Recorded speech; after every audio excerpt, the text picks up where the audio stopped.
El día de hoy a mí me toca compartir un poco sobre el tema de amparo, específicamente la reforma que hace algunos días estuvo cocinando, que ya está publicada en el Diario Oficial de la Federación, que ya entró en vigor en algunos de sus aspectos y que incluso pues ya está teniendo consecuencias en los procedimientos que pues estaban iniciados o incluso aquellos que apenas están iniciando. Voy a tratar de abordar algunos aspectos como el tema de la procedencia, el tema del interés, el tema de la suspensión, que es donde hay como una mayor profundización en las diferentes modificaciones que se hicieron, así como en algunos aspectos de naturaleza fiscal. Aclaro, como lo han escuchado de mi currículum, yo he tenido más participación en el tema penal, sin embargo, pues del estudio de las nociones de esa serie de modificaciones que se hicieron en materia de amparo, pues se pueden detectar fácilmente algunos de los aspectos que son materia de este ámbito. Entonces, bueno, voy a brincar la parte de mi currículum porque ya se dio la presentación y vamos de lleno a lo que fueron las modificaciones. Nosotros seguramente pues ya hemos visto algunas de las modificaciones, hemos escuchado entrevistas, hemos escuchado foros, comentarios que se han hecho, a lo mejor desde la parte periodística, y pues particularmente podemos resaltar que existen como dos grandes descripciones de esta reforma. Por un lado, digamos que la versión oficial son una serie de aspectos positivos que hay que rescatar de la reforma, mientras que también pues hay una serie de aspectos que son materia de crítica, que deben de ser analizados, que deben de ser debatidos, porque precisamente pues generan ciertas afectaciones o ciertas limitaciones frente a la expectativa que teníamos de lo que debía de ser el amparo.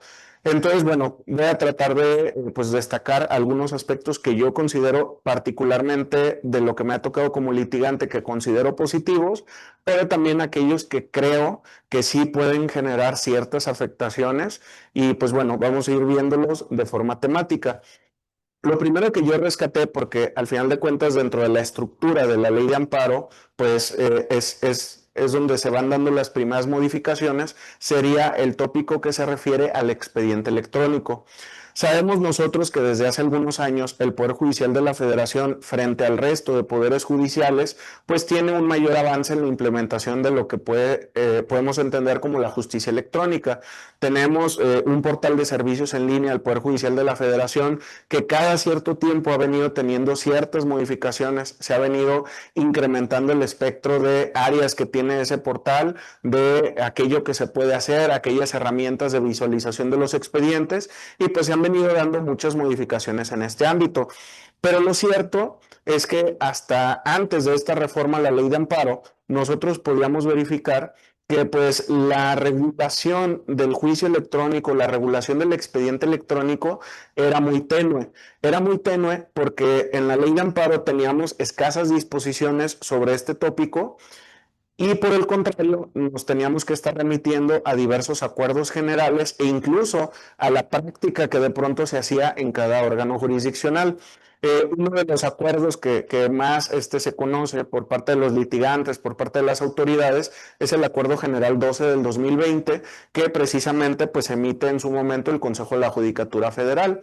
Y pues bueno, en este acuerdo tuvo una primera emisión justamente en el 2020 cuando nos encontrábamos inmersos en la pandemia. Después tiene algunas otras modificaciones que también pues son relevantes porque vienen a acentuar el tema de la justicia electrónica. Pero lo cierto es que aunque haya una facultad reglamentaria que en su momento tenía el Consejo de la Judicatura Federal y que hoy tiene el órgano de administración judicial, no debemos de perder de vista que no deja de ser pues un acuerdo que se emite desde un órgano que no necesariamente pues reúne todas las voces, todas las visiones sobre lo que se debía o no hacer con pues el juicio en el ámbito electrónico. Esto no significa que hoy que el legislador le ha hecho modificaciones a la ley de amparo haya hecho una mejor labor. Yo considero que incluso, aunque en esta parte del expediente electrónico hay buenas innovaciones que se incluyen en la ley de amparo, lo cierto es que también hay otras áreas de oportunidad que en un momento más comentaré. Pero entonces, bueno, una de las cosas que se hace es tratar de incluir con un mayor detalle la existencia de un juicio de carácter electrónico, la existencia de una serie de disposiciones partir de las cuales los litigantes o las propias autoridades que intervienen en el ámbito de amparo puedan precisamente presentar sus promociones, notificarse, pero también lo relativo a la integración de los propios expedientes físico y electrónico. Entonces, bueno, se incluyen algunas disposiciones ahora en la ley de amparo. Algunas, digamos que quienes estábamos inmersos en el juicio de amparo ya sabíamos que las contenían, por ejemplo, los acuerdos generales, pero hoy lo que se hace, pues, es tratar de incluir esos aspectos en la ley de amparo. Pero hay también un segundo punto, una obligatoriedad de las notificaciones a través del portal de servicios en línea del Poder Judicial de la Federación. Con el Decreto General 12 del 2020, que ocurría era que yo como autoridad o yo como litigante tenía la posibilidad de decirle al órgano jurisdiccional, oye, te solicito que me des acceso al expediente electrónico o a la carpeta digital si nos encontramos en un asunto, en una causa penal, te solicito el acceso, pero no te solicito o no te estoy pidiendo que me notifiques por esa vía. Yo quiero que me notifiques todavía en mi domicilio, aquellas que sean personales. Y eso es perfectamente válido. ¿Qué se hace con las modificaciones? Pues establece un régimen de obligatoriedad. Si la autoridad conoce, en este caso la autoridad jurisdiccional conoce que yo cuento con un usuario para acceder al portal de servicios en línea, naturalmente me van a poder notificar a través de dicho medio. Esto cambia un poco el régimen porque incluso algo que ocurría en la práctica es que con la notificación electrónica, si yo no accedía al portal, dentro del plazo que me establece, si no me equivoco, debe ser el artículo 25 o 26 de la ley de amparo, si yo no accedía, pues bueno, se generaba la constancia en automático, pero a lo mejor en el Inter yo obtenía copia del acuerdo a través del propio órgano jurisdiccional o a lo mejor en el Inter, pues por la propia lista de acuerdos me percataba del contenido de ese acuerdo, al menos en la síntesis, y entonces pues yo obtenía de una u de otra manera pues un plazo adicional. Eso, aunque no se modifica, pues digamos que lo que se está revisando pues es, bueno, si no te quieres notificar, pues bueno, se va a dar esa situación, pero hoy más aún cuando pues entramos a este régimen de obligatoriedad. Entonces, ¿cuál va a ser el deber para las autoridades? ¿Cuál va a ser el deber para quienes laboran en unidades jurídicas de diferentes dependencias de los propios litigantes? Pues va a ser precisamente estar aún más al pendiente de los asuntos, porque si antes a lo mejor yo dependía de que iban a ir al despacho, de que iban a ir a la oficina, iban a notificar el acuerdo, si yo ya cuento con el usuario en el portal de servicios en línea, pues voy a estar obligado a estar al pendiente de dicha situación. Y si no estoy al pendiente, pues eso va a tener consecuencias intraprocesales en el propio amparo, porque a lo mejor si nos encontramos en un tema ante un colegiado, se me puede ir el plazo para la reclamación, que es un plazo bastante corto, pero también puede ser que se me vaya un plazo para otro tipo de recursos, como por ejemplo puede ser la propia revisión. Entonces tendrá uno que estar al pendiente.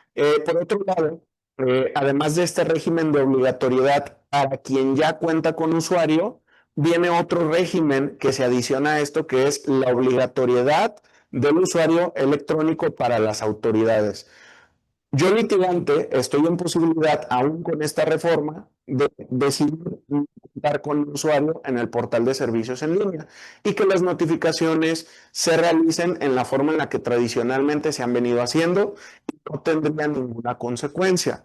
Pero lo que busca esta reforma es, pues ahora todas las autoridades tendrán que contar con su usuario electrónico. Esto yo en lo personal sí lo considero como un aspecto positivo.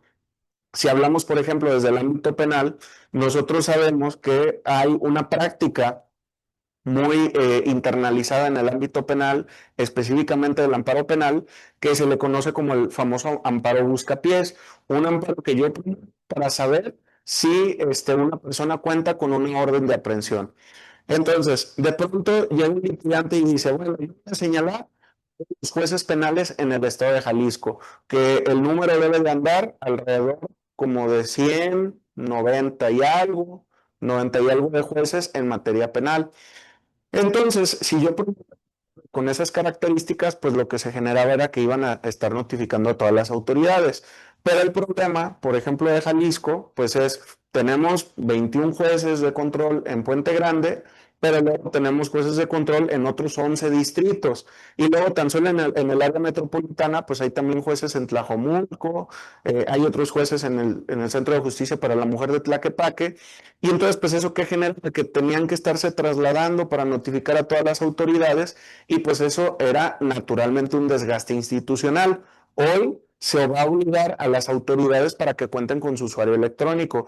Y creo que tan solo en este tipo de juicios sí vamos a notar la diferencia en que más pronto van a tener una resolución. Sobre todo todos aquellos juicios que se promueven al interior de los circuitos en donde no hay juzgados que puedan atender esos juicios de amparo.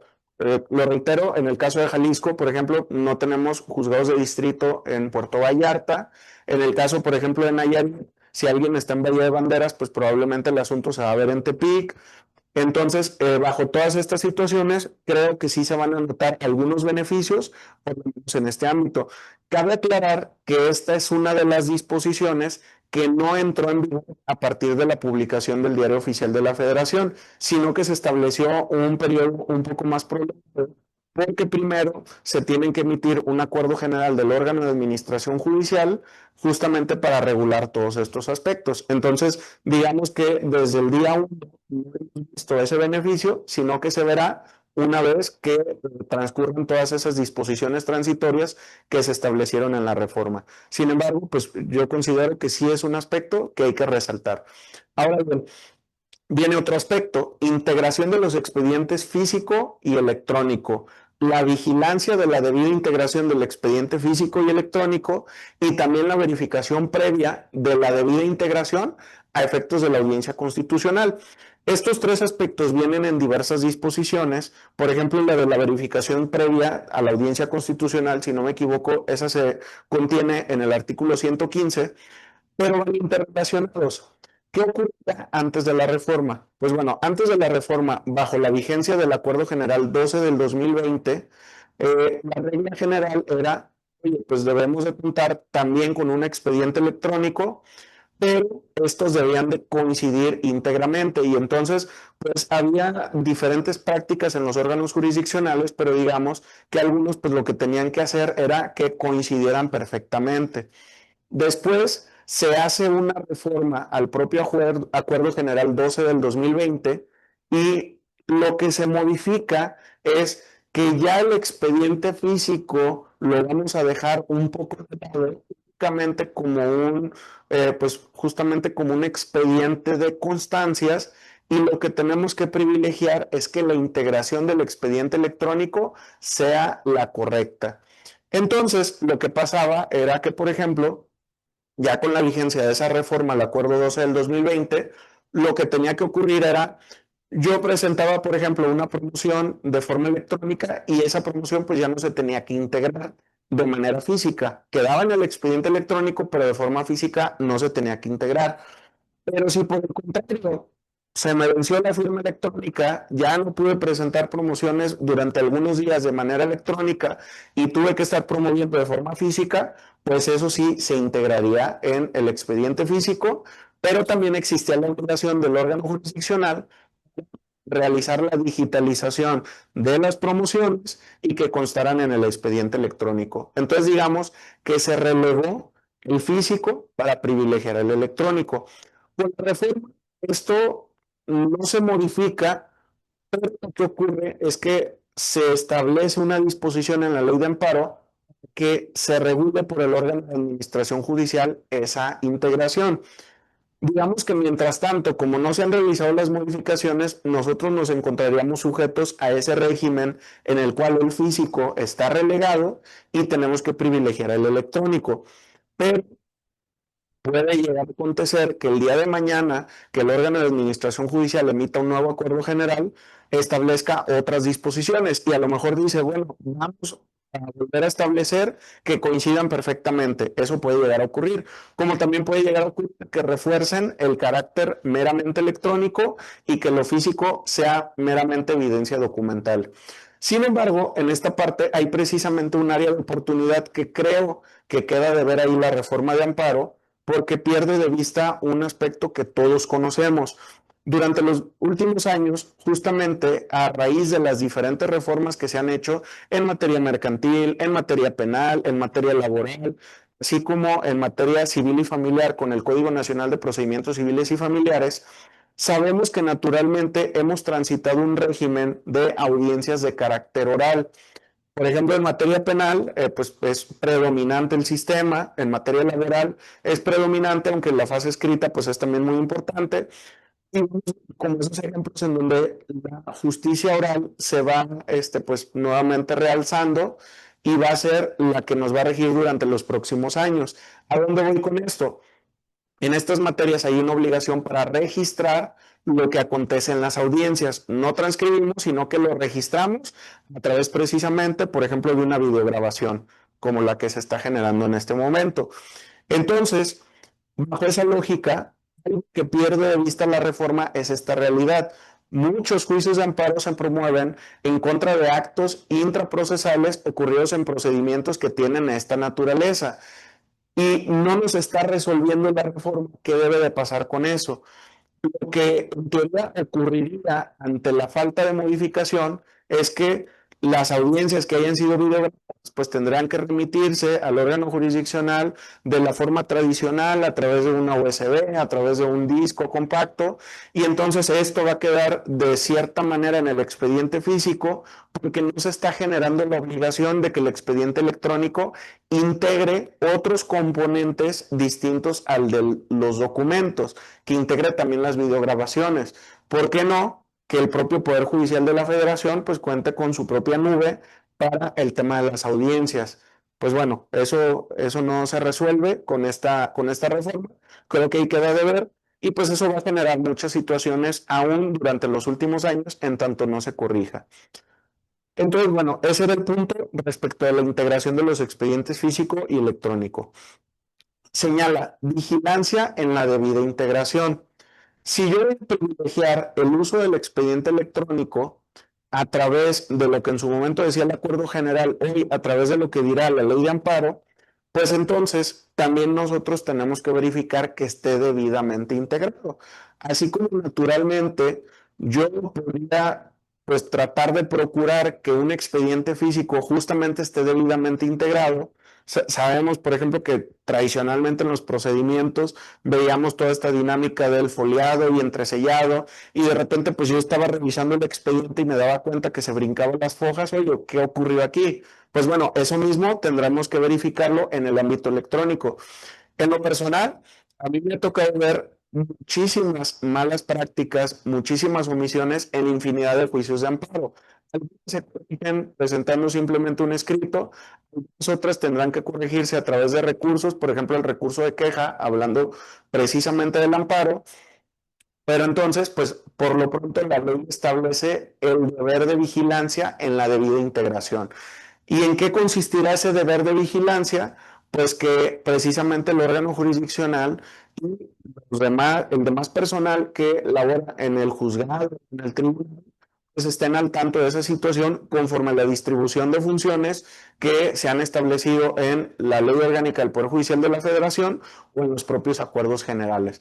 ¿Pero a dónde voy con esto? Que si de pronto yo autoridad, yo litigante, le manifiesto al juez o al magistrado presidente, oye, estoy viendo que el expediente electrónico no está debidamente integrado, pues te solicito que lo integres debidamente, porque ¿qué es lo que se genera con esta situación? Pues es como si yo no pudiera consultar el expediente. Si de pronto yo reviso que no están todas las promociones y acuerdos cargados y existe una norma que está obligando a que se integre debidamente, pues incluso podríamos eventualmente nosotros argumentar una violación al debido proceso, porque pues no nos están permitiendo el correspondiente acceso a las constancias en la forma debida y eso me puede limitar. Por ejemplo, ya se emitió la resolución y yo necesito preparar una revisión, pero no está adecuadamente integrado, pues ¿cómo voy a preparar ese recurso de revisión que necesito presentar? Entonces, de ahí la importancia de la debida integración.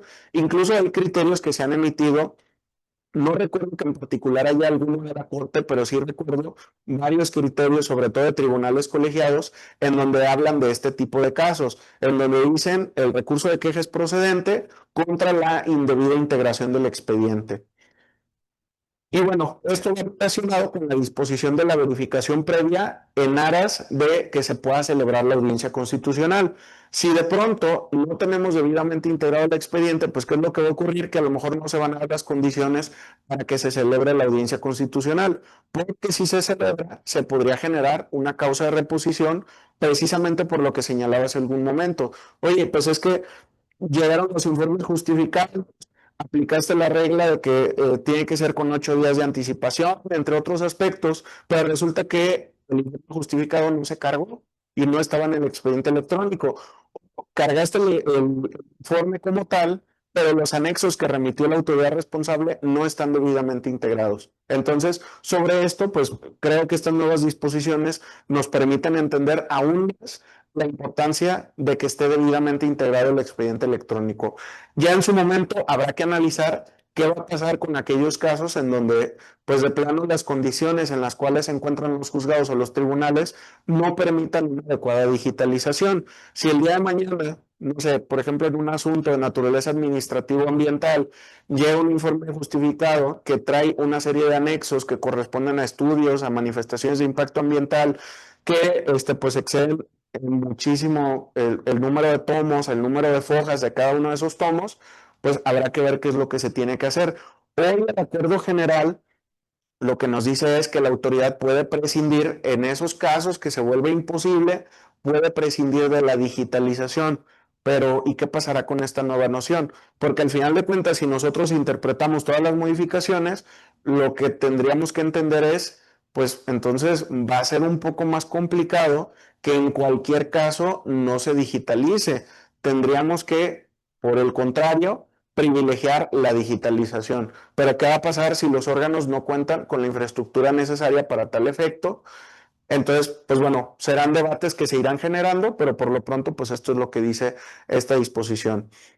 Y creo que también otro aspecto en donde queda un poco de ver es en la regulación de la obligatoriedad del usuario electrónico para las autoridades, porque no aclara de manera certera si se refiere únicamente a precisamente autoridades responsables o a cualquier institución que participe en el juicio de amparo, sea el carácter que sea. Por ejemplo, en materia penal, si el imputado promueve un amparo en contra del auto de vinculación a proceso, pues eventualmente el Ministerio Público que participó en la audiencia va a ser no autoridad responsable, sino tercero interesado. No deberíamos de generar también la obligación en esos casos para que a ese Ministerio Público también ya lo empecemos a notificar a través de esta dinámica de la obligatoriedad. De la simple lectura de la norma, a mí me parece que no se genera esa obligación en esos casos, sino únicamente cuando son autoridades responsables. Creo que ahí la reforma pudo haberlo aclarado un poco mejor, pero bueno, veremos en la práctica qué es lo que se va haciendo en este tipo de casos. Sí, por ejemplo, también habrá la obligación para las defensorías públicas, porque también en esos casos, pues bueno, las instituciones son bastante grandes y eso pues también nos podría generar unas dinámicas mucho más sencillas para el tema, por ejemplo, de cualquier tipo de notificación y que los juicios de amparo no se retrasen. Pero bueno, hasta ahí sería el tema del expediente electrónico. Si alguien tiene alguna duda, algún comentario, pues bueno, lo pueden hacer saber, pero por lo pronto pasaría al siguiente punto. El siguiente punto es uno de los que causó más controversia durante la discusión, que discusión yo la pondría entre comillas porque pues sabemos que fue un periodo bastante breve, hubo foros de naturaleza académica, pero que fueron muy breves y entonces pues realmente no hubo así como una discusión muy profunda. Lo cierto es que la propuesta inicial de modificación al interés legítimo no es la que quedó, precisamente pues todo ese foco mediático que se dio en este tema en particular. Y bueno, para únicamente contextualizar, no debemos de perder de vista que el concepto de interés legítimo es un concepto relativamente reciente en nuestro sistema jurídico. Si nosotros regresamos un poco en toda esta dinámica de evolución del juicio de amparo, pues tradicionalmente teníamos la figura del interés simple y del interés jurídico.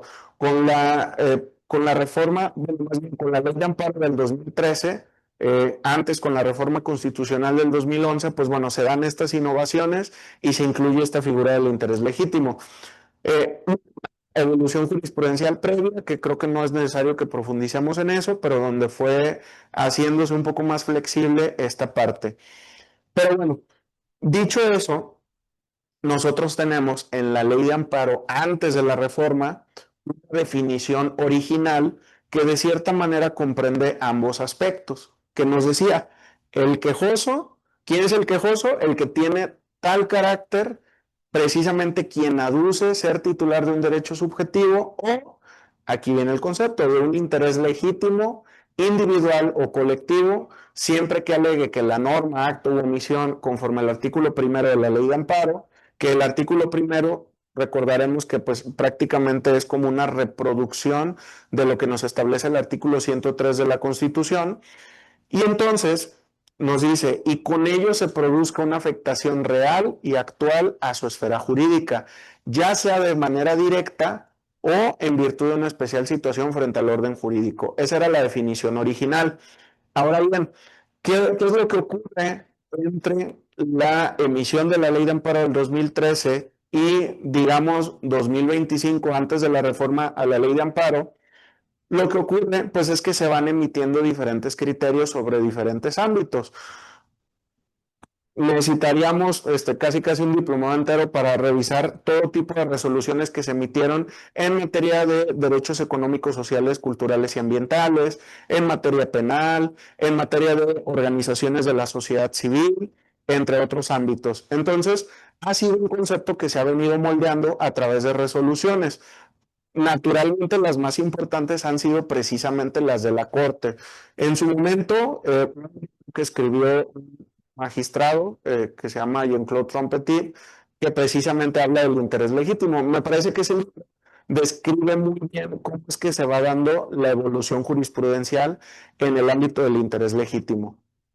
Entonces, bueno, ese es el contexto, digamos, jurídico, e incluso califiquémoslo como un contexto neutral. Pero lo que ocurre, se da esta propuesta, esta iniciativa, transita por todo el campo legislativo y llegamos a la reforma que lo que hace es introducir un párrafo adicional que trata de limitar el interés legítimo. Ojo, este concepto de limitar, vámoslo acentuando, no con una connotación exclusivamente negativa, porque en realidad la limitación no siempre va a ser negativa.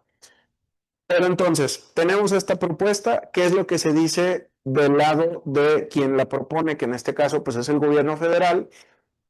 Se dice que de pronto pues ha habido como cierto desorden en la interpretación del interés legítimo, se habla de que ha habido incluso excesos, se habla de que los jueces pues han distorsionado el concepto de interés legítimo para campos en donde no debía de extenderse. Esa digamos que es la postura desde el punto de vista de quien propone la iniciativa. ¿Qué es lo que nosotros podemos decir, a lo mejor desde una esfera independiente, ajena al gobierno? Pues que no necesariamente es así. Naturalmente, si nosotros revisáramos decenas o miles de resoluciones, seguramente nos podremos encontrar con resoluciones con las que no estemos de acuerdo en cómo se interpretó el interés legítimo, ya sea que el interés legítimo terminó convirtiéndose en un interés simple o porque el interés legítimo fue incluso más allá de las exigencias del interés jurídico. Y eso lo podemos ver pues también en algunos casos. Lo cierto es que digamos que el posible exceso no debería de generar una limitación. Pero bueno, vamos viendo primero qué dice para desentrañar si realmente genera limitaciones o no genera limitaciones y si es que las genera, en qué ámbito se producen.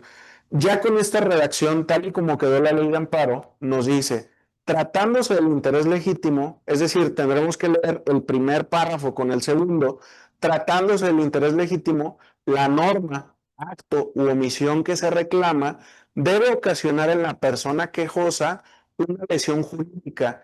Esa lesión jurídica puede ser individual o colectiva, pero sea individual o colectiva, tiene que ser real y diferenciada del resto de personas. de tal manera que la anulación debe producir un beneficio cierto y no meramente hipotético o eventual en caso de que se otorgue el amparo. Ciertamente, esta definición adicional del interés legítimo o esta inclusión de componentes hacia el interés legítimo, en realidad lo que hace es que sí está recogiendo algunas de las ideas que fueron plasmadas en jurisprudencias de la propia Corte durante los últimos años.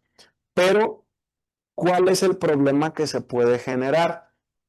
La propia Corte llegó a decir en algunas de esas resoluciones que el interés legítimo, iniciando como un concepto indeterminado que se ve determinado a través de las decisiones que van tomando los jueces, magistrados y ministros, pues siendo un concepto determinado, si nosotros lo limitamos, es como ponerle una camisa de fuerza y no se puede expandir. Dice, por ejemplo, la Corte Constitucional de Canadá que cuando nosotros analizamos la Constitución en su parte dogmática es como un árbol vivo. Y entonces, pues si es un árbol vivo, crece. Y entonces, el que nosotros en 1800 interpretemos el derecho a la vida de una forma y en el 2025 lo interpretemos de otra forma, precisamente corresponde a un fenómeno de evolución normativa, pero también de evolución en la interpretación de esas normas.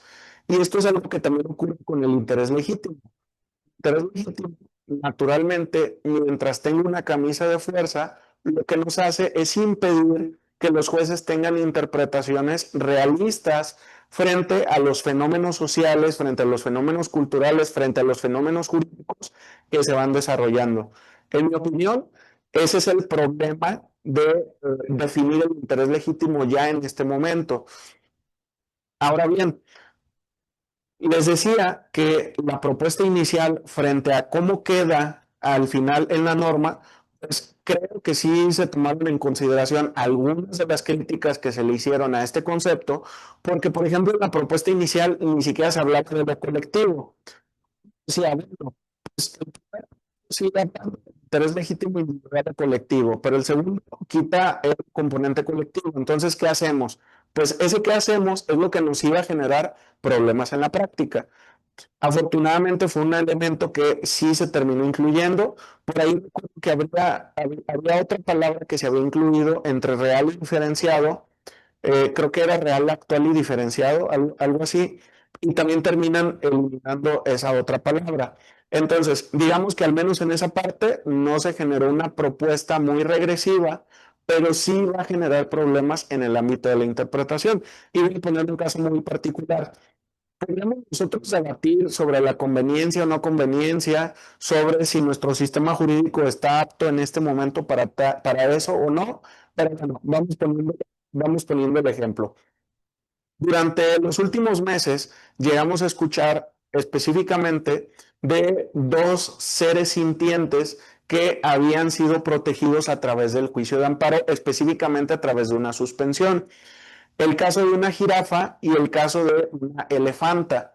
En esos dos casos, naturalmente quien promueve el juicio de amparo y solicita la suspensión no es el ser sintiente, sino pues una organización de la sociedad civil que puede ser que lo haya promovido precisamente con el carácter de persona jurídica o que haya sido quizá alguna de la persona física que integra esa organización.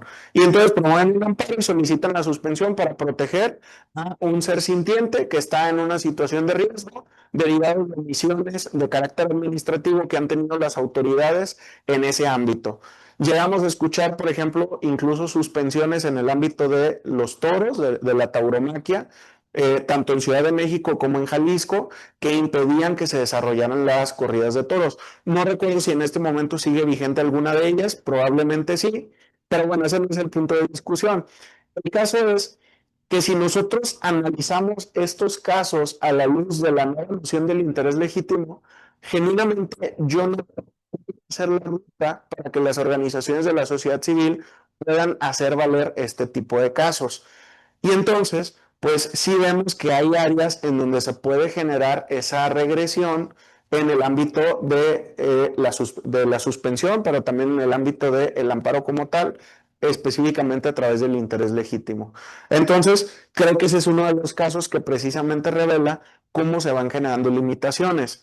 Luego, segundo punto y más importante, positivización de un concepto mucho más específico del interés legítimo, lo que nos genera es una complicación de carácter operativo al momento en que los jueces reciben demandas de amparo, particularmente indirecto, por la propia naturaleza del interés legítimo, reciben las demandas y tienen que analizar en los diferentes momentos procesales del juicio de amparo este concepto o este tipo de interés de la persona quejosa.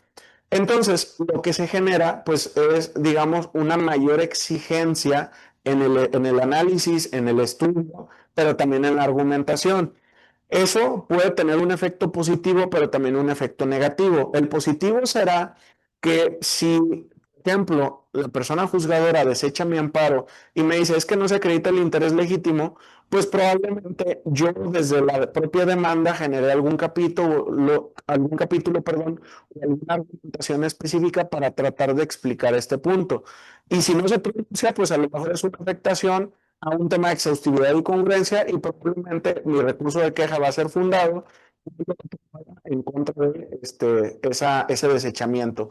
Digamos que esa parte puede ser positiva porque ya tengo yo pues, directamente la norma, ya no un precedente de la Corte, ya no una jurisprudencia, porque hemos visto que en la práctica pues es todavía muy común que de pronto las jurisprudencias como que pasan de lado en muchas resoluciones.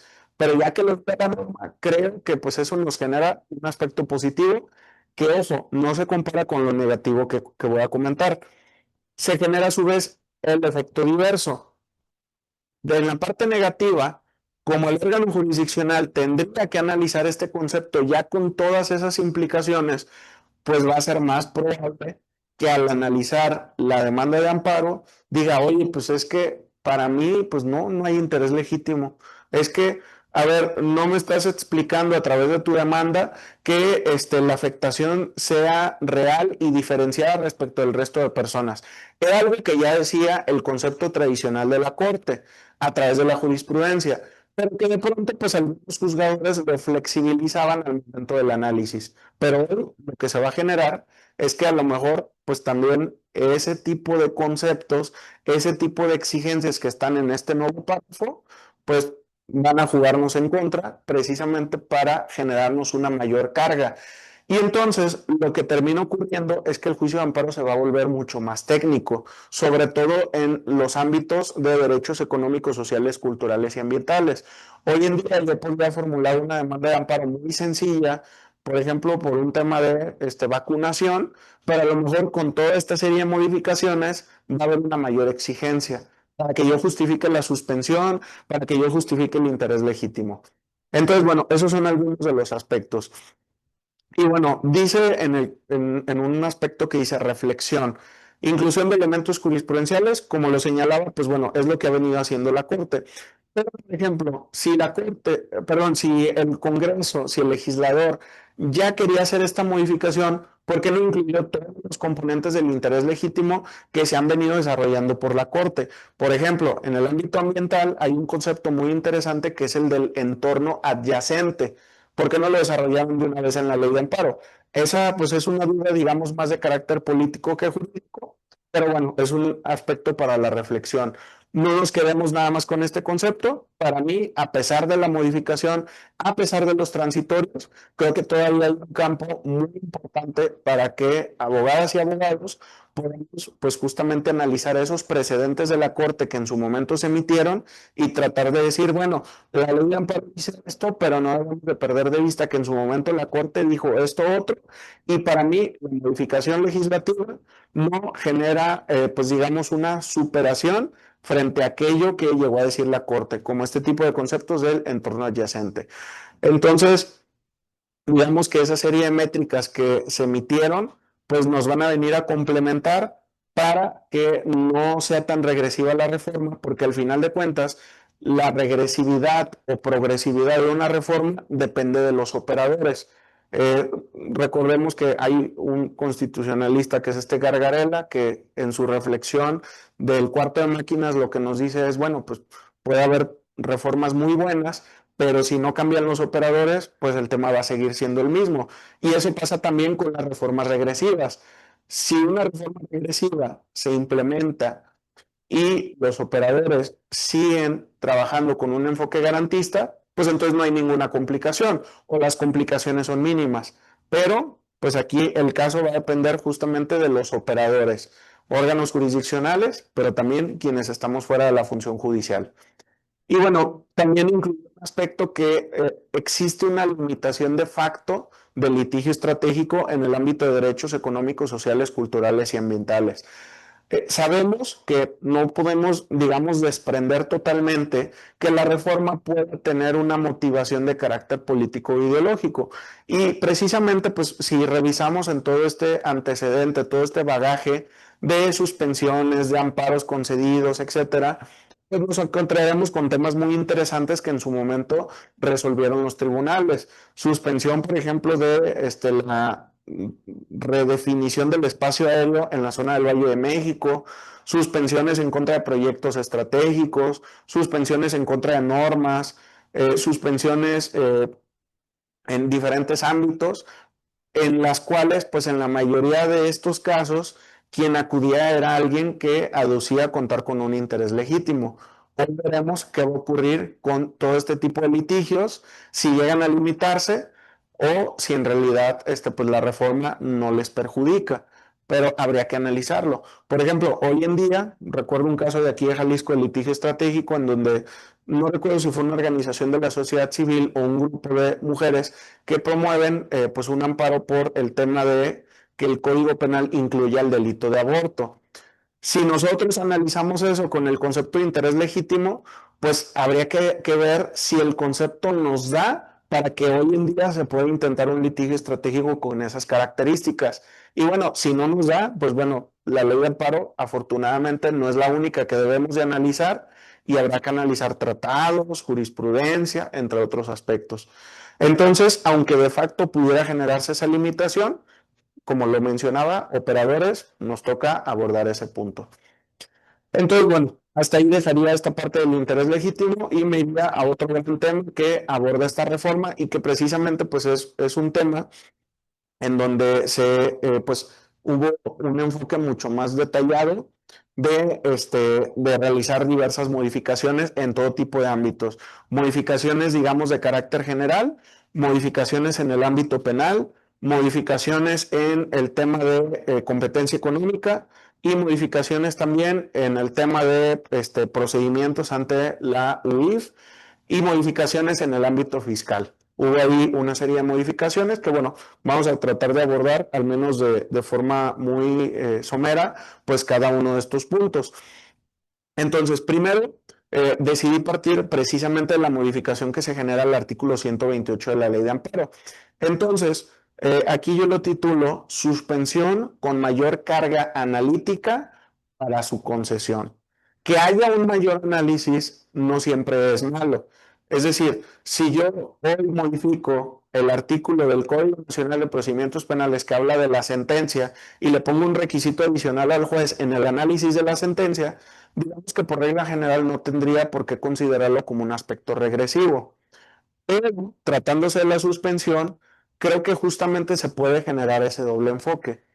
Entonces, existencia del acto reclamado, certeza de su inminente realización u operación de una presunción razonable sobre su existencia. Ese tendrá que ser el primer requisito, el primer componente que se tendrá que analizar. Aquí yo lo que considero es que pues justamente se genera como una limitación justo en el ámbito de todo este tipo de amparos que se promueven en donde en realidad no cuento con certeza de aquello que está aconteciendo, sino que precisamente mi ruta para conocerlo es precisamente el amparo, porque nos está diciendo, debe establecerse la existencia. Opción 2, certeza de la inminente realización. Opción 3, operación de una presunción razonable sobre su existencia. Hoy en día, una persona redacta su amparo en materia penal un tipo buscapiés en donde dice, el día de hoy me encontraba en mi domicilio y llegaron unos policías a preguntar por mí, sin embargo se retiraron inmediatamente y únicamente alcanzaron a comentarle a un vecino que traía una orden de aprehensión. Palabras más, palabras menos, es lo que normalmente alguien incluye en un amparo buscapiés. ¿Eso me dará una presunción razonable sobre su existencia? Habrá que reflexionarlo. Yo considero que esta nueva definición no necesariamente nos permitiría que ese tipo de señalamientos sean suficientes para considerar la actualización de esa presunción razonable sobre la existencia del acto. Y entonces, pues eso podría limitar este tipo de demandas. Yo pongo el ejemplo de Buscapiés porque pues es con el que estoy más familiarizado, pero si nos fuéramos materia por materia, pues podríamos encontrar. Hay algunos que, por ejemplo, le llaman amparo blindaje, por ejemplo, en donde yo digo, oye, tengo esta licencia, no quiero que el ayuntamiento me vaya a revocar o vaya a emitir un nuevo acto administrativo que pueda de alguna manera trastocar aquella, y entonces promuevo un amparo a partir de un hecho que en realidad no tengo certeza, pero pues hoy en día me lo admiten y probablemente hasta me conceden la suspensión, pero pues ahora va a estar un poco más complicado que esto pueda ocurrir. Habrá que ver cuáles son los criterios que se van dando en este tipo de situaciones, pero por lo pronto, pues bueno, es un aspecto que ya tendrá que analizar con mayor escrutinio quien va a resolver una suspensión. Segundo punto, acreditación del interés suspensional del promovente. Ojo con el concepto de acreditación. La acreditación nos dice debe ser al menos a nivel indiciario. Por ejemplo, en materia penal hay un concepto muy interesante para la autovinculación a proceso que es establecer el hecho. Y entonces la Corte te dice que establecer no es lo mismo que acreditar o demostrar, porque pues acreditar o demostrar requiere, digamos, una exigencia que puede llegar a ser mayor. Entonces, bueno, aquí nos está diciendo la ley de amparo acreditación del interés suspensional, pero nos dice que va a ser a partir de la existencia de un principio de agravio. Es agravio derivado del acto reclamado, que permite inferir que su ejecución afecta a la persona quejosa. Aquí no debemos de perder de vista que este concepto que se está dando del interés suspensional, pues tendremos que analizarlo a la luz de los conceptos de interés jurídico, interés legítimo, interés simple y a la luz de aquello en donde nos encontramos procesalmente, porque naturalmente no será lo mismo si yo apenas voy a solicitar la suspensión provisional o si ya está por pues celebrarse la audiencia incidental y emitirse su correspondiente resolución. Probablemente para la audiencia incidental, para emitir la suspensión definitiva, pues este ejercicio pueda ser un poco más riguroso y luego vuelve a ser más riguroso para la sentencia. Entonces, aquí tendremos que considerar estos aspectos. Pero por lo pronto, aunque hablemos del concepto a nivel indiciario, para mí sí se genera una mayor carga probatoria que la que tenía la redacción anterior de esta disposición. Ojo, tampoco debemos de pasar inadvertido que también va a depender sobre qué pidamos esa suspensión.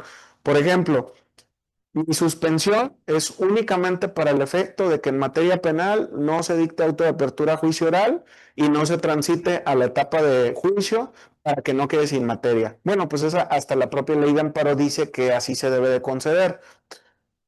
Segundo caso, mi suspensión es porque el juez decretó la inmovilización de los activos financieros como técnica de investigación en un procedimiento penal.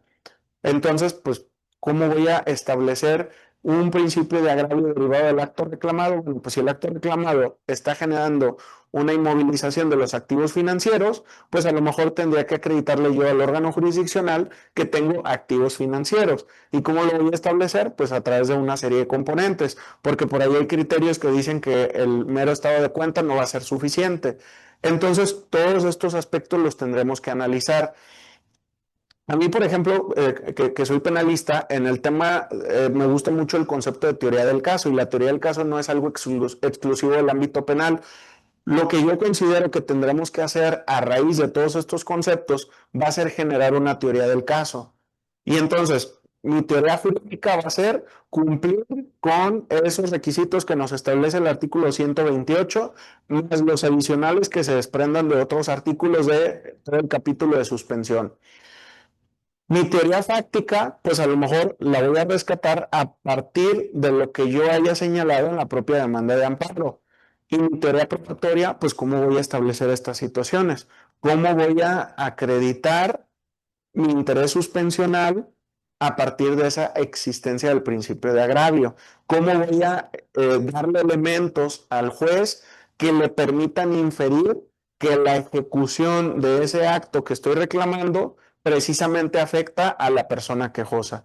Eso será aquello que se tendrá que establecer con los elementos necesarios. Aquí, pues hay que aplicar algo que en lo coloquial conocemos mucho, lo que abunda no daña. Entonces, será preferible que incluso vayamos más allá del nivel indiciario, precisamente porque ante las distintas interpretaciones que se van a generar sobre esta disposición con esta nueva redacción, pues lo que tendrá que ocurrir es esa situación. Entonces, no hay que perder de vista ese aspecto. Dice la pregunta, ¿una lesión jurídica real es sinónimo de que dicha lesión ya se haya materializado o cómo se interpreta? Para responder la pregunta, ¿podemos regresarnos a las diapositivas?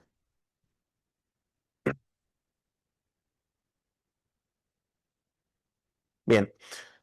Dice el cuestionamiento, ¿una lesión jurídica real implicaría que la lesión ya se haya materializado, ya se haya actualizado o cómo podría interpretarse? Bien, si nosotros nos fuéramos, hay que partir de varios componentes de interpretación.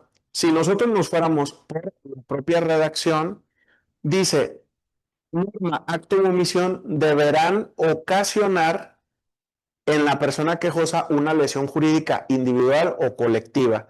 Es decir, desde aquí nos establece un mandato que dice deberá ocasionar una lesión jurídica individual, pero se establece como un componente precisamente como algo a futuro. Deberá ocasionar, no nos dice deberá haber ocasionado, que podría ser una reacción que nos tendiera hacia un ámbito interpretativo distinto. Pero luego nos dice real y diferenciada del resto de personas. Aquí, bajo este contexto, mi interpretación personal de aquello que debe de ser real no se refiere a que precisamente ya se haya materializado, sino que precisamente bajo un ejercicio interpretativo de aquellos hechos que se ponen del conocimiento del juez, de la naturaleza del acto reclamado y de aquello que nosotros le ponemos bajo su análisis, el juez considere que lo real es aquello que precisamente tiene serias probabilidades de acontecer y que precisamente es por ello que hay esa diferenciación del resto de las personas. Me regreso. Aquello que tendrá que ser real no se refiere a que haya acontecido realmente pues esa lesión jurídica, porque hay situaciones en donde incluso la lesión no se ha producido, pero que aún es posible identificar el interés legítimo. Y voy a poner un ejemplo en el ámbito ambiental. Yo soy un vecino que vive cerca, aquí en Jalisco, tenemos un parque que se llama Parque Liberación o el DEAN, está precisamente por Lázaro Cárdenas. Yo soy un vecino que vive ahí, vive en el parque. Mi domicilio está a menos de 100 metros de ese parque. Entonces, yo en mi casa escucho las noticias y dicen, oye, el Ayuntamiento de Guadalajara autorizó que se pueda ampliar el vaso regulador, con lo cual se van a demoler 500 árboles más que están en la zona. Si nosotros interpretáramos lo real como la lesión jurídica que ya se materializó, entonces yo le tendría que acreditar al órgano jurisdiccional, ya sea con los diferentes niveles que requiere el interés suspensional o el interés legítimo frente a la sentencia, yo le tendría que acreditar que ya se generó esa afectación y que los árboles fueron talados. Entonces, por esa razón es que no podríamos tomar el concepto desde esa perspectiva. Pero ¿por qué sería real que yo llegue y le diga al juez de distrito en materia administrativa, oye, están dañando mi derecho a un medio ambiente sano con estas connotaciones o con estas implicaciones? Ah, porque bajo mi argumentación, bajo lo que yo le estoy compartiendo, le doy diferentes datos, diferentes componentes que el juez pueda analizar. Primer componente, que mi domicilio está a menos de 100 metros. Por criterio geográfico, ¿me genera un beneficio ambiental la existencia de ese parque? La respuesta es que sí. Es un aspecto que incluso se puede inferir, no requeriría como una prueba muy palpable, tan solo por un criterio geográfico. Ahora bien, el criterio geográfico no sería el único que se tenga que tomar en consideración. Es un hecho conocido para todos que pues, diferentes zonas de la ciudad de pronto, cuando pues hay como un mayor nivel en el tema de la contaminación, se nota más en ciertas zonas que en otras. Y por ejemplo, no deberíamos de perder de vista por criterio geográfico que la zona en donde está este parque está muy cerca de la zona de Miravalle y que en la zona de Miravalle pues hay ciertas industrias que generan pues una mayor emisión de elementos que pueden ser contaminantes. Entonces, si se fijan, vamos reuniendo estos elementos y aquello que yo digo, diciendo lesiona mi derecho a un medio ambiente sano, pues en realidad es real. Pero es real no porque ya hayan talado los árboles y haya incrementado la contaminación, sino porque es algo que sin duda acontecerá de realizarse esa situación. Entonces, digamos que regresando a la pregunta, para mí no podría entenderse de esa forma. Habrá casos en donde sí pueda entenderse de esa manera, pero en este caso puede tener esa amplitud. Voy a poner el ejemplo en donde sí coinciden perfectamente. Voy conduciendo en y de pronto, pues alguien me marca y me dice, oye, me acaban de asegurar el vehículo que porque tiene un reporte, ni siquiera de robo, tiene un reporte de fraude. La fiscalía emitió un reporte de fraude para que aseguraran el vehículo. A ver, vamos a fiscalía y en fiscalía dicen, ah, sí, mira, el policía investigador ordenó que detuvieran o inmovilizaran ese carro y lo llevaran a fiscalía. Oye, el Ministerio Público, una pregunta, ¿tienes control judicial para asegurar el vehículo? No. Ah, bueno, perfecto. Mi amparo. ¿Se generó una lesión jurídica? La respuesta es que sí, es real, sí, pues es algo que ya está aconteciendo, que ya es palpable. Pero si se fijan, lo real nos debería de alejar de otros campos interpretativos de cómo se pueden generar esas afectaciones. Entonces, la norma, el acto o la omisión pueden ocasionar esa lesión de manera real y diferenciada, precisamente en el contexto en que ya está aconteciendo y no siempre tendríamos que tener el ejemplo palpable de que ya se materializó una lesión plena de ese derecho que nosotros estamos considerando. Entonces, pues bueno, esa sería mi respuesta sobre dicho ámbito. Entonces, vamos a regresar a lo que tenemos más adelante. Hablamos entonces, primer requisito, existencia, certeza, una operación de presunción razonable sobre la existencia. Segundo punto, interés suspensional. Bien, tercer punto, suspensión con mayor carga analítica incorpora un tercer componente, deber de ponderación sobre los efectos de la suspensión frente al interés social y las disposiciones del orden público. Eso ya existía, pero ahí les va. La concesión no debe causar un daño significativo a la colectividad. Segundo, no se debe de privar a la sociedad de los beneficios que ordinariamente le corresponden. Para mí, estos conceptos quedaron muy abstractos y uno yo lo palomearía como algo positivo y el otro yo lo tacharía como algo negativo. Vamos con lo primero, que la concesión no cause un daño significativo a la colectividad. Si nosotros hacemos una ejemplificación de norma anterior frente a norma actual, el concepto de significativo, pues realmente no estaba diseñado de esa manera. Y entonces decía orden público e interés social. ¿Y cómo lo interpreto? Bueno, pues a lo mejor a partir de lo que dice el 129 de la ley de amparo, que no empate con alguno de ellos, o incluso en un ámbito argumentativo. Pero y entonces, digamos que no había como un análisis exigido por la norma sobre el nivel de afectación a la colectividad. Porque, ojo, puede haber casos en donde la suspensión afecta el interés social de menor o mayor forma. Puede haber casos en donde se afectan disposiciones de orden público de menor o de mayor forma. Incluso puede haber casos en donde en realidad la no concesión es la que afecta el interés social y disposiciones de orden público. Pero a mí me parece interesante esta inclusión de daño significativo a la colectividad, porque me parece que eso pues también de cierta manera le genera una carga no al quejoso, sino a la autoridad. Dime por qué en este caso que me vas a negar la suspensión, la concesión que me podrías hacer estaría generando un daño significativo y lo tendría que razonar el órgano jurisdiccional con los elementos que tenga a su alcance. Me parece que ese aspecto en particular no es tan negativo. Pero veamos el otro.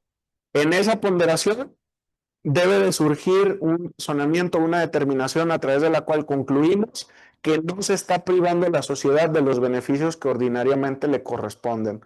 Es decir, si la norma, si el acto o si la omisión en la que ha incurrido la autoridad le ha generado beneficios a la sociedad, entonces no se podría conceder la suspensión. A mí me parece muy problemático porque está muy abstracto aquello que está estableciendo. No se prive de los beneficios que ordinariamente le corresponden. Para tratar de explicar un poco este punto, quise traer el ejemplo de la ley espía. No está calificada por colectivos, medios de comunicación, pero digamos que lo correcto sería la reforma a la Ley General de Población y a la Ley General en materia de desaparición forzada de personas, desaparición cometida por particulares y del Sistema Nacional de Búsqueda. ¿Qué es lo que se estableció en estas modificaciones? La curbiométrica, entre otras disposiciones en el ámbito de desaparecidos, para que las autoridades tengan acceso a bases de datos muy significativas. Calificada por opositores como ley espía, pues es una norma que ha generado mucha controversia por afectar el derecho de privacidad, eh, aspectos incluso como hasta el secreto bancario, el secreto fiscal, el secreto fiduciario, entre otros ámbitos que se podrían afectar con estas disposiciones. Y lo traje de ejemplo porque precisamente me tocó revisar resoluciones de diferentes tribunales en donde concedían o negaban la suspensión. Y el común denominador de quienes negaban la suspensión era: no podemos conceder la suspensión porque eso generaría una privación a la sociedad de los beneficios que ordinariamente le corresponderían con esta norma, que en el caso particular, que no se busque a las personas desaparecidas. Ese fue el análisis que se hizo en muchos de esos casos.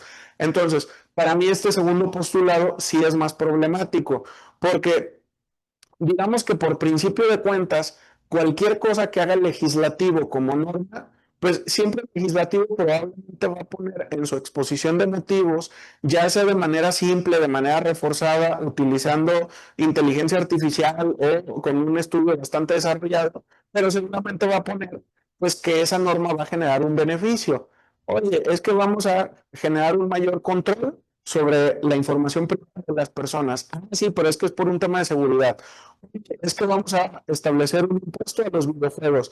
Ah, pero es que la justificación es que para reducir los índices de violencia.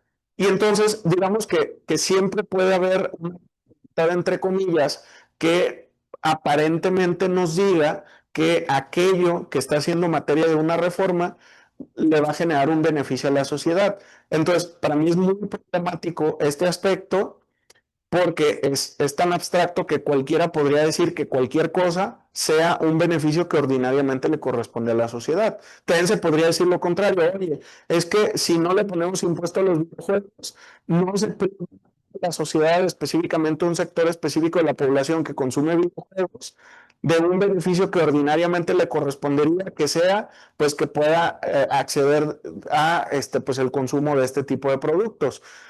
Y entonces, cualquier cosa puede ser un beneficio o un perjuicio, depende de quién lo argumente y cómo lo argumente. Está tan abstracto que para mí es muy problemático ese concepto y sí genera como una tendencia más a favorecer a las autoridades. Ahora, ese es el ejemplo de las normas. Por ejemplo, con el tema de actos y omisiones en el ámbito penal, un aseguramiento, les ponía yo el ejemplo de un vehículo. Imagínense cualquier tipo de aseguramiento que se les ocurra realizado por fiscalía a una fábrica, a un vehículo, una casa, una unidad deportiva. Por ejemplo, en Manzanillo, Colima, ocurrió que pues un juez ordena el aseguramiento de toda una como colonia, todas las casas y ordenó el desalojo y un montón de situaciones. Entonces, si yo quiero poder argumentar que ese aseguramiento genera un beneficio a la sociedad porque se está investigando la comisión de un delito, y entonces si yo le doy la suspensión a las personas que vivían en esas casas para que puedan continuar viviendo ahí a pesar del aseguramiento, lo que estaría generando es que privaría a la sociedad de los beneficios que ordinariamente le corresponderían, que es que los delitos no queden impunes. Y esa va a ser la argumentación. Entonces, pues si se fijan, sí genera muchos problemas en todo tipo de ámbitos, en materia penal, en materia fiscal, en materia civil, en materia administrativa, esta inclusión. Pero bueno, para no quedarnos nada más en esa, viene la cuarta, el tema de la apariencia del buen derecho. La apariencia del buen derecho ciertamente ya estaba establecida en la ley, eh, ciertamente ya había también jurisprudencia desarrollada sobre este ámbito, pero bueno, aquí digamos que se refuerza a la luz de las demás inclusiones. Y nos dice, apariencia del buen derecho, prejuzgar sobre el fondo del asunto. La apariencia del buen derecho debe surgir del análisis preliminar de los argumentos y elementos aportados. Yo aquí tengo un conflicto con esta modificación. Si tú como operador del sistema, si tú como legislador, si tú como juez, como magistrado, tienes un concepto que de cierta manera todos entendemos de manera adecuada y que ha tenido una aplicación muy decorosa en materia de amparo, ¿para qué cambiar la redacción? Por ejemplo, a mí me gusta más el concepto de el asomo provisional al asunto. Y siento que esta modificación en la redacción lo que está generando es una complicación interpretativa, porque habrá quien diga, no prejuzgar sobre el fondo del asunto. Ah, pues entonces yo no puedo analizar asomo provisional si, por ejemplo, una norma puede ser inconstitucional. Y entonces, este tipo de suspensiones que se llegaron a dar en contra de normas generales, pues ya no se va a poder dar. No solamente porque luego viene otra limitación que también comentaré, sino porque simple y sencillamente no se debe prejuzgar sobre el fondo del asunto. Que, la reforma judicial puede ser inconvencional. Bueno, pues eso analízalo en el fondo. Por lo pronto no puedes prejuzgar sobre el fondo del asunto. Va a generar esas complicaciones. Y digamos que todo el tratamiento jurisprudencial anterior ya estaba muy bien definido. Pues siempre hay temas que pueden surgir, nuevos debates, etcétera, pero estaba más o menos bien definido. Entonces, esta modificación yo no la considero adecuada porque lo que va a generar es una complicación innecesaria en la aplicación. Y luego nos dice, debe surgir del análisis preliminar de los argumentos y elementos aportados. Pues bueno, eso también tendrá que ser materia de análisis de cada caso concreto. Aquí, por ejemplo, incluso en una diapositiva posterior, incluí esta parte. Si nosotros analizamos el artículo 128 de la Ley de Amparo en su penúltimo párrafo, tiene este párrafo que dice, no será objeto de suspensión, órdenes o medidas de protección dictadas en términos de legislación civil, en términos de legislación aplicable, perdón, por autoridad administrativa o jurisdiccional, con esto puede tener un enfoque civil y penal preponderantemente, para salvaguardar la seguridad e integridad de una persona y la ejecución de una técnica de investigación o medida cautelar concedida por autoridad judicial.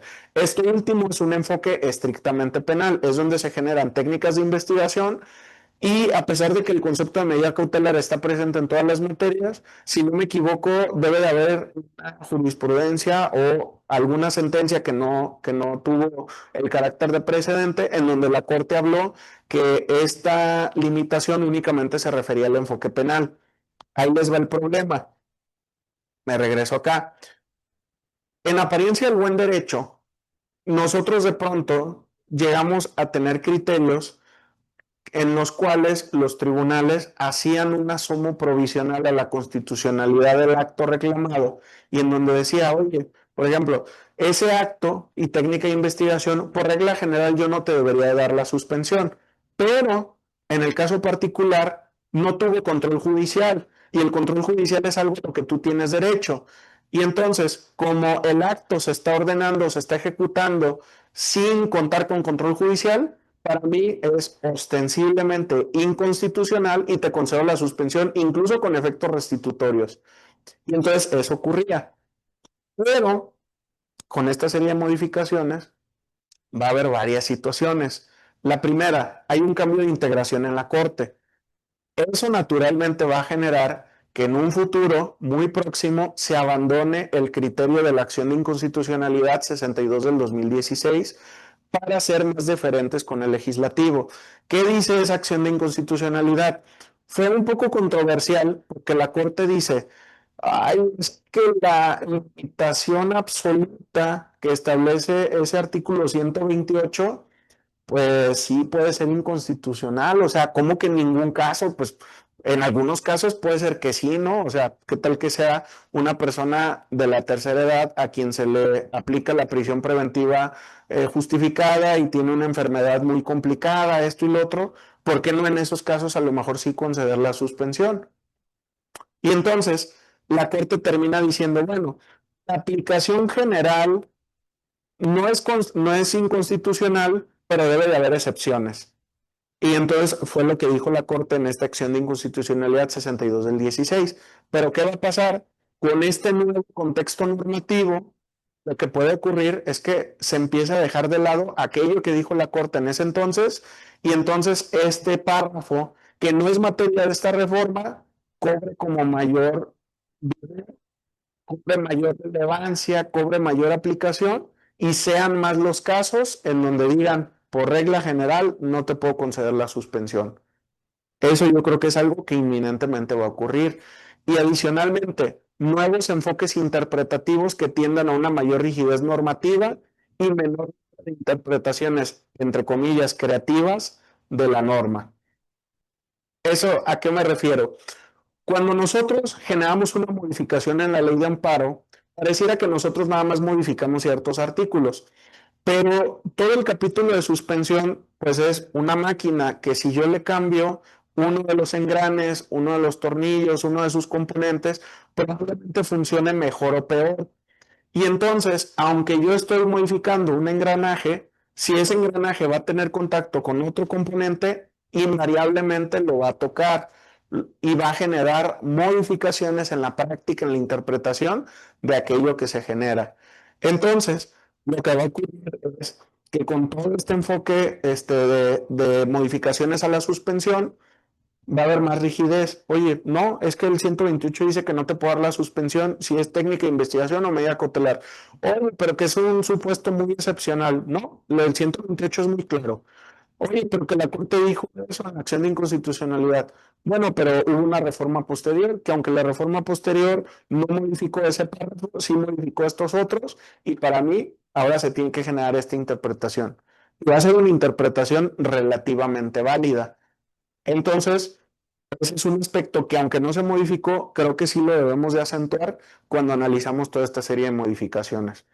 Ahora bien, cuatro puntos adicionales: prohibición de los efectos generales en casos de normas generales, un catálogo de limitaciones un poco más amplio, que ahorita lo abordo, nueva identidad normativa que va a ser más restrictiva y que es alimentado también por la identidad constitucional en materia de amparo. ¿A qué me refiero con este punto?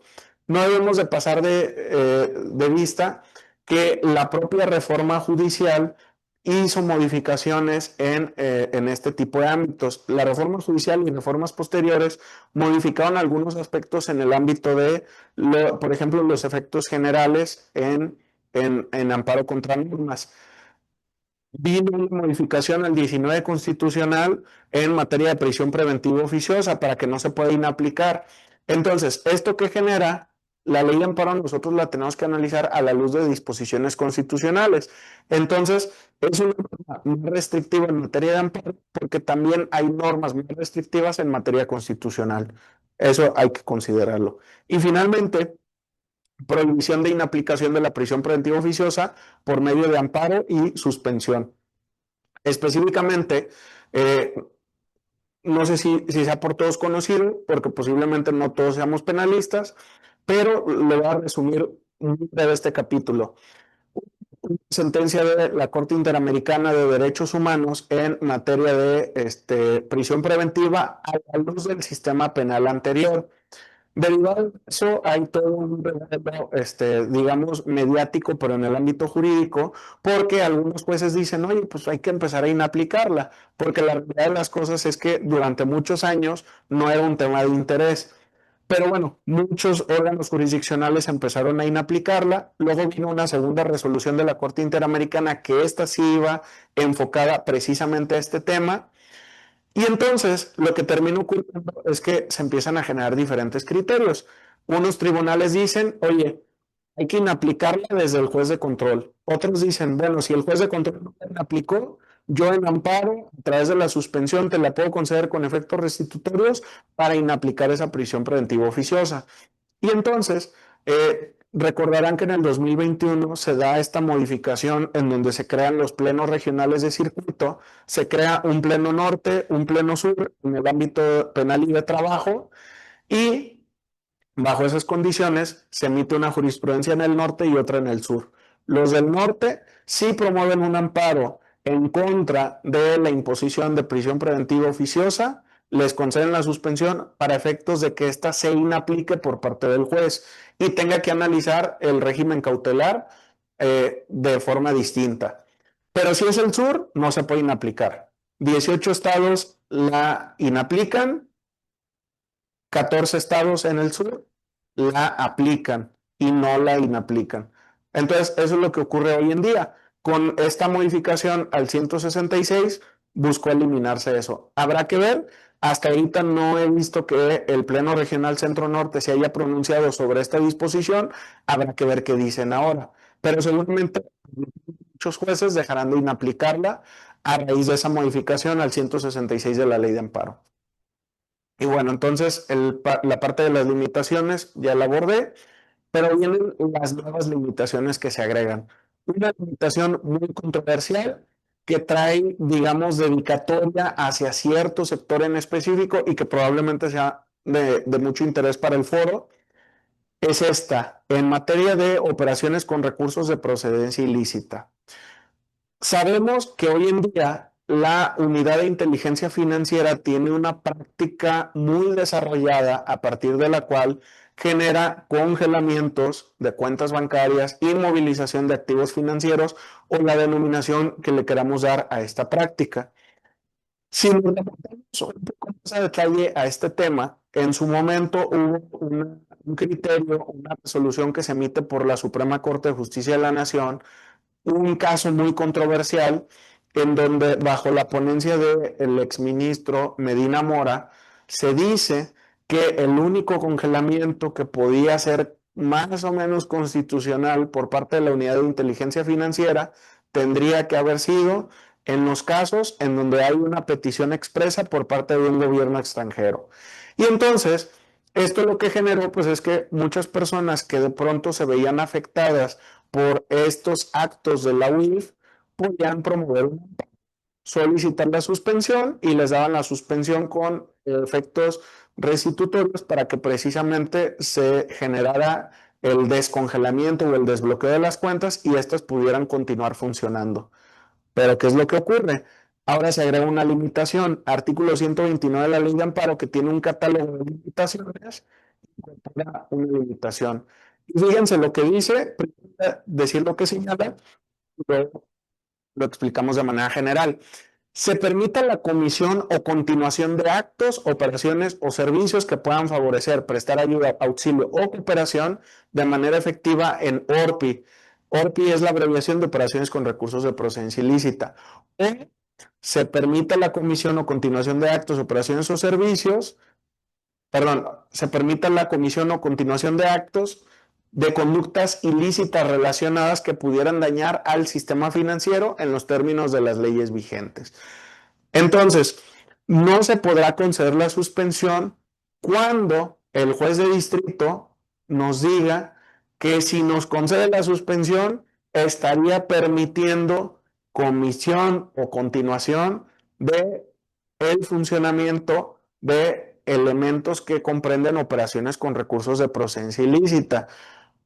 Pareciera como muy complejo esta redacción, pero pongámoslo en términos coloquiales.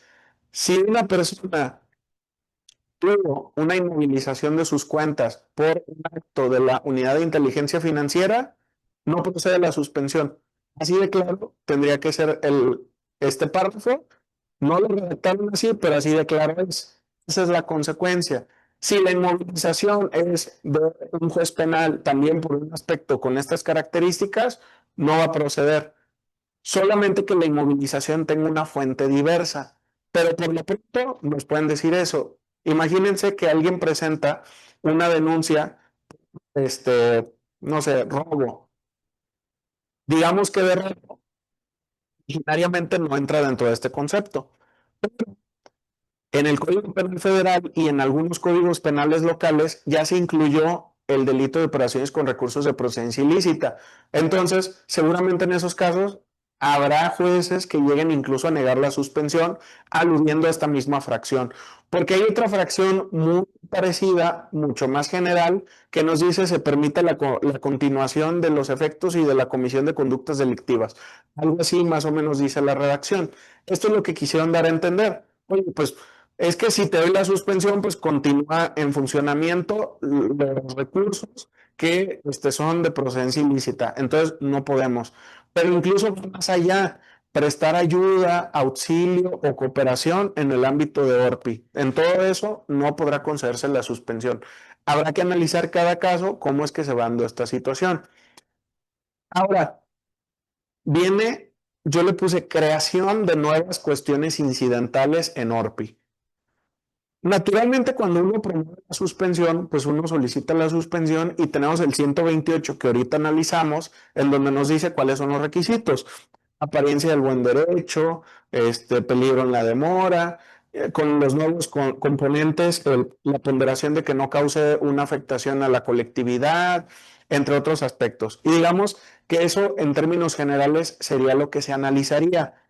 Pero ahora crean una cuestión incidental. No quiero decir que se tenga que abrir un incidente separado del incidente de suspensión, pero se crea un nuevo componente analítico que tendrán que considerar los jueces en este tipo de casos. A ti, persona física, persona jurídica, te congelaron tus cuentas. Bueno, el juez dejará salvo los recursos necesarios para el pago de salarios u otro tipo de obligaciones contraídas con trabajadores de alimentos decretados por autoridad competente o bien para asegurar la subsistencia de la persona física titular de la cuenta y de sus acreedores alimentarios, así como de créditos fiscales o hipotecarios para vivienda de uso propio, mientras que se resuelve el amparo. Parece una gran idea, pero ahí va el problema. Supuestos que deberán de quedar acreditados. Ahí es donde va a estar la gran complicación, porque entonces yo quiero que el juez deje a salvo los recursos para el pago de salarios, pues hay que acreditar que tengo que pagar salarios. Y para ello voy a tener que generar toda una carga probatoria muy complicada para este tipo de casos. Tengo otro tipo de obligaciones contraídas con trabajadores, pues también lo voy a tener que acreditar a través de las condiciones generales, contrato colectivo o los medios que consideramos pertinentes.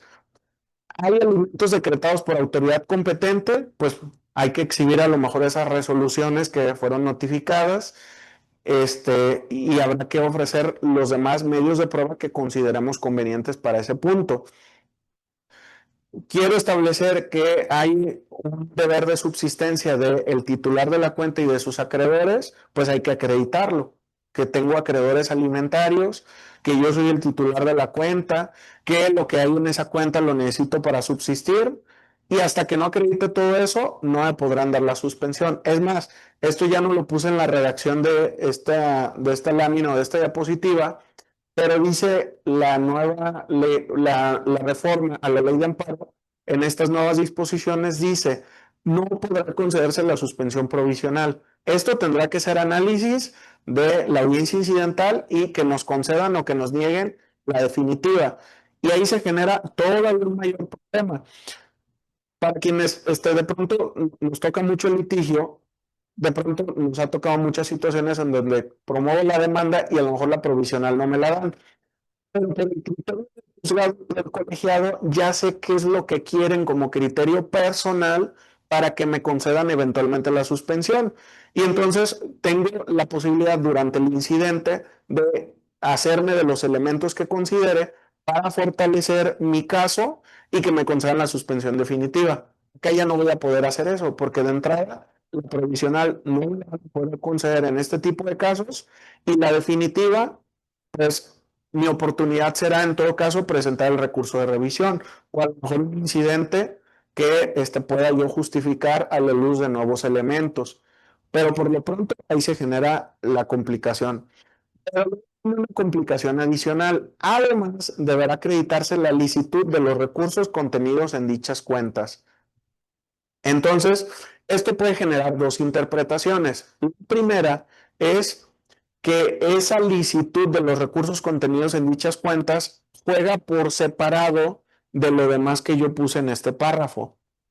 Si nosotros adoptamos ese criterio, entonces, si yo acredito la licitud de los recursos, me las pueden desbloquear de manera íntegra, de manera completa. Quise hacer esa acotación porque yo estuve revisando justamente las conferencias que se dieron, opiniones, foros y etcétera. Y por ejemplo, el gobierno federal dice que cualquier persona, si acredita la licitud de los recursos, le van a desbloquear completamente las cuentas. Y a mi parecer, la norma no dice eso. La norma lo que dice es, tienes la carga adicional, incluso en esos casos, de acreditar la licitud de los recursos contenidos en dichas cuentas. Obviamente, yo lo que espero, pues es que se interprete al revés, así como dicen en las conferencias. Oye, si tú acreditas la licitud de los recursos, te las desbloqueamos, no hay ningún problema. Porque si le añadimos ese requisito, incluso para el tema laboral o para el tema de los alimentos, esta es una ley que podríamos decir es draconiana, nos está generando incluso hasta como una especie de prueba diabólica, porque imagínense, voy a quitar la licitud de los recursos contenidos en dichas cuentas, pero resulta que el congelamiento se origina porque la ONU dice que en su momento el SAT le reportó que el contribuyente ingresó o reportó haber tenido operaciones con alguien que fue considerado como que realiza operaciones simuladas. Y entonces, ¿qué me van a decir? Ah, pues no nada más acredites la licitud de tus recursos, sino que acredita también la licitud del otro más, porque es lo que va a generar vía interpretación esta disposición. Y entonces va a ser casi imposible, es más, va a ser más complicado que den la suspensión a que den el amparo, porque el amparo hasta por un tema de fundamentación y motivación probablemente lo concedan, pero para que den la suspensión, acreditar la licitud de los recursos contenidos en dichas cuentas. Ni siquiera en un procedimiento penal de origen, persona tendría esa carga. Entonces, imaginémonos esa situación. Pero bueno, continuamos con lo demás. En materia de información financiera se añade también una limitación. Se impida u obstaculice que la autoridad competente requiera, obtenga o disemine información financiera para la prevención y detección de operaciones con recursos de procedencia ilícita o conductas ilícitas relacionadas. Me parece que de origen, cuando habla de información financiera, esto, si hablamos del ámbito penal, pues ya quedaba englobado en el 128 de la ley de amparo. Pero si hablamos de la aplicación de la ley para la prevención de las operaciones con recursos de procedencia ilícita, me parece que ahí es donde puede entrar esta prohibición. Entonces, si nosotros queremos evitar que la autoridad requiera, obtenga, analice, desentrañe, o el concepto que aquí utiliza, que es diseminar, pues entonces, complicado, no nos van a poder dar la suspensión. Luego, en materia de concesiones federales, dice, se continúa con la realización de actividades o prestación de servicios que requieran permiso, autorización o concesión emitida por autoridad federal competente cuando no se cuente con la misma. Yo no voy a poder promover un amparo, solicitar la suspensión, dar un permiso, autorización o concesión más allá del tiempo que tiene de vida para el tema de realización de actividades o prestación de servicios, si ya no lo tengo. Y si ya no lo tengo, va a ser improcedente esa suspensión. Entonces, esto digamos que podría tener dedicatoria en el tema de mineras, en el tema, por ejemplo, lo que ocurrió en el estado de Yucatán, por ahí un tema, no recuerdo si era litio o algún elemento así. Entonces trae como esa dedicatoria. Y luego yo pongo entre paréntesis, locales no, porque también puede haber concesiones, digamos a lo mejor menos importantes desde el ámbito estratégico, que no son bienes nacionales, pero que también pueden ser concesiones, autorizaciones o permisos de autoridades locales. Eso no lo dice la norma. Lo que me preocuparía a mí es que los operadores traten de hacer extensiva esa prohibición hacia el ámbito local. Y entonces que al rato también escuchemos que autoridad local competente es una interpretación válida del 129 de la ley de amparo. Eso me preocuparía, esperemos que no ocurra, pero lo quise resaltar. Y luego, en materia de deuda pública, se impide obstaculiza al Estado el ejercicio de facultades en materia de deuda pública. ¿Qué tipo de facultades? Pues habría que analizar las leyes en la materia, todas las cuestiones como pues también requerimiento de información, aplicación de sanciones, entre otros ámbitos, no van a ser objeto de suspensión. Y bueno, vienen algunas modificaciones diversas. Estas me voy un poco más rápido. Y bueno, recusación. La recusación, decía yo al inicio de la exposición, que la ley de amparo, estas modificaciones, parecen traer como una dedicatoria en donde nosotros le reprochamos a la sociedad desde el gobierno, le reprochamos que la sociedad ha abusado del juicio de amparo. Y entonces nos dicen, oye, han abusado de las recusaciones, porque hay personas que de pronto presentan una tras otra recusación. Entonces, primera limitación en este ámbito, el escrito debe presentarse antes de que se publique la lista de una sesión, hablando de lo que hacen los tribunales colegiados. Si el asunto se retira o aplaza, no podrá volver a presentarse refiriéndose a la recusación, salvo que se modifique la integración del órgano jurisdiccional. Con esto, ¿qué se busca evitar? Tácticas dilatorias, o lo que ellos llaman tácticas dilatorias, para que no se estén presentando una tras otra recusación y que con ello pues, no se puedan resolver los asuntos. Viene una limitación en el ámbito de ampliación de la demanda de amparo. Dice, la procedencia de la ampliación se va a limitar a que la persona quejosa tenga conocimiento de acto de autoridad que guarde estrecha relación con los actos en la demanda. Ojo, que no hayan sido del conocimiento con anterioridad a la presentación de la demanda. A mí me parece que esta modificación es estéril y voy a explicar por qué. Y voy a poner el ejemplo penal. En materia penal, cuando nosotros celebramos la audiencia inicial, nosotros tenemos un control de detención, formulación de imputación, vinculación, medidas y plazo de investigación. Digamos que tradicionalmente en un amparo yo podría señalar tres actos reclamados: la ratificación de la detención, la vinculación a proceso y la imposición de prisión preventiva justificada, por ejemplo.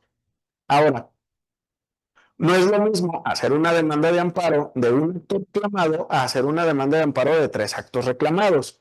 Si la audiencia dura 15 horas, 18 horas, no es lo mismo hacer una demanda de amparo solamente sobre el debate de medidas cautelares que duró 30 minutos a una demanda de amparo por todo lo acontecido durante la audiencia. Entonces, yo lo he hecho como litigante muchas veces, promueves primero el amparo nada más por el tema de medida cautelar, buscando un tema de suspensión, efectos restitutorios, entre otros aspectos, y ya después formulabas una ampliación señalando los otros actos reclamados que ya conocías. Hoy eso ya no se va a poder hacer, está limitándose con esta modificación. Y al final de cuentas es estéril, porque si yo presento una nueva demanda estando todavía dentro del plazo, lo que va a terminar pasando es que el juez la va a acumular. Y entonces esta disposición no nos va a servir para nada. Aquí había la posibilidad de que el juez le diera tratamiento de ampliación y entonces seguía la misma litis. Y ya todo era, digamos, un poco más genuino, más rápido, porque, por ejemplo, a lo mejor ya emplazamos al tercero interesado y entonces ya nada más le notificamos la ampliación. Pero con esta modificación, pues vamos a tener decenas, cientos, miles de demandas de amparo que podrían haberse seguido por ampliación, pero que hoy no se va a poder con esta disposición. Vienen otras tres modificaciones: plazo para el ofrecimiento de medios de prueba. Me parece que este también es innecesario porque en la práctica no se interpretaba de manera contraria, pero nos dice, Si se difiere la audiencia o si no se difiere, pero tú quieres solicitar una ampliación, pues no se puede. Eso es lo que nos dice ahora. Es decir, es que no llegó el informe justificado a tiempo. Pues de todas maneras no te pueden ampliar el plazo con motivo del diferimiento de la audiencia constitucional. Eso puede ser debatible porque a lo mejor a partir del informe justificado yo quiero ofrecer ciertos elementos de prueba, pero por lo pronto el 121 ahora nos dice eso. 124 es un detalle que a lo mejor no es tan sustancial, pero lo quise resaltar. Antes, el 124 nos hablaba de la relación de las constancias, pero fíjense ahora lo que añadió. Debe de relacionar constancias, pero también las videograbaciones analizadas íntegramente.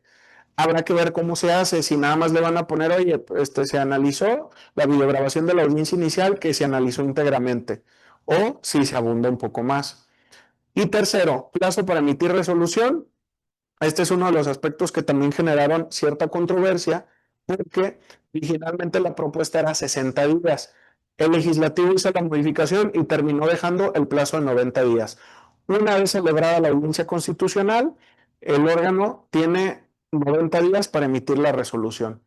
Entonces, eso hay que considerarlo. Y bueno, en el caso del amparo directo, pues bueno, hacer el ajuste a esa interpretación. Y bueno, en el tema fiscal viene dos modificaciones, las comento muy breves. En el 107 de la ley de amparo se hace una modificación precisamente en este tema de actos de ejecución o cobro de contribuciones de créditos fiscales.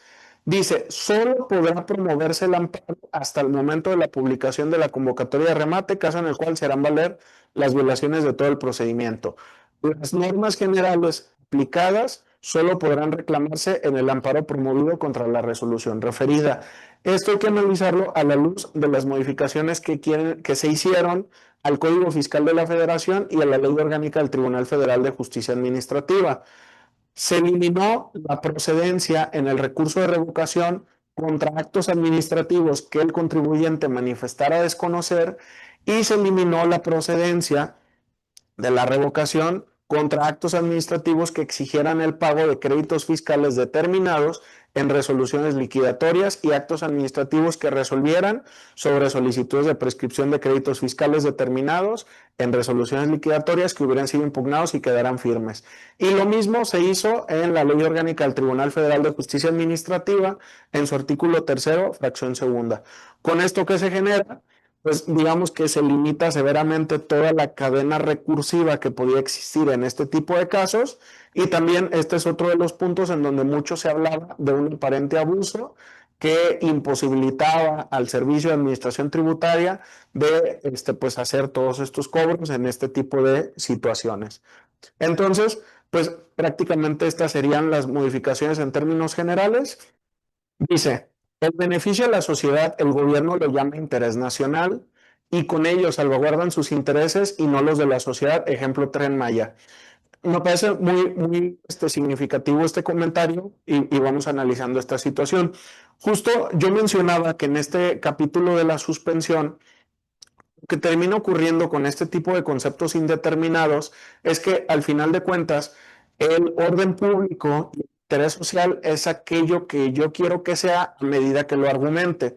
Les hablaba, por ejemplo, del tema del parque de Ean y los árboles. O sea, si yo soy el gobierno, yo puedo decir, el interés social radica en ampliar el vaso regulador a efecto de que precisamente se inunde menos la zona. Entonces, esa es mi justificación de gobierno. Pero ¿qué me va a decir? Probablemente parte de la población, oye, pero pues también es interés social el tema de que haya, que haya la suficiente vegetación, que haya los suficientes árboles en esa zona. Entonces, ahí es donde se genera la complicación. Cuando nosotros tomamos a rajatabla interés social, orden público, normalmente tomamos una noción pro gobierno, pero no debería de ser así. Por eso tenemos otras técnicas argumentativas, otras técnicas hermenéuticas, otros tipos de análisis. Por ejemplo, el tema del test de proporcionalidad. El test de proporcionalidad es mucho más neutral que cuando nosotros tomamos a rajatabla orden público e interés social.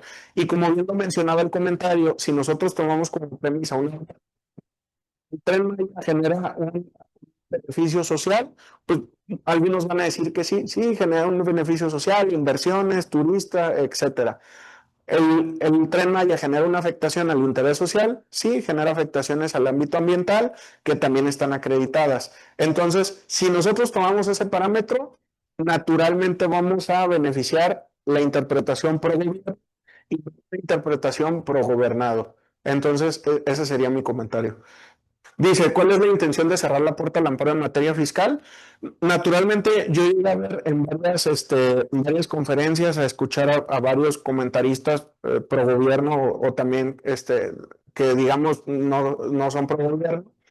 Y digamos que te trae indicatoria, sobre todo pues en estos juicios fiscales de grandes contribuyentes, como el caso de Electra.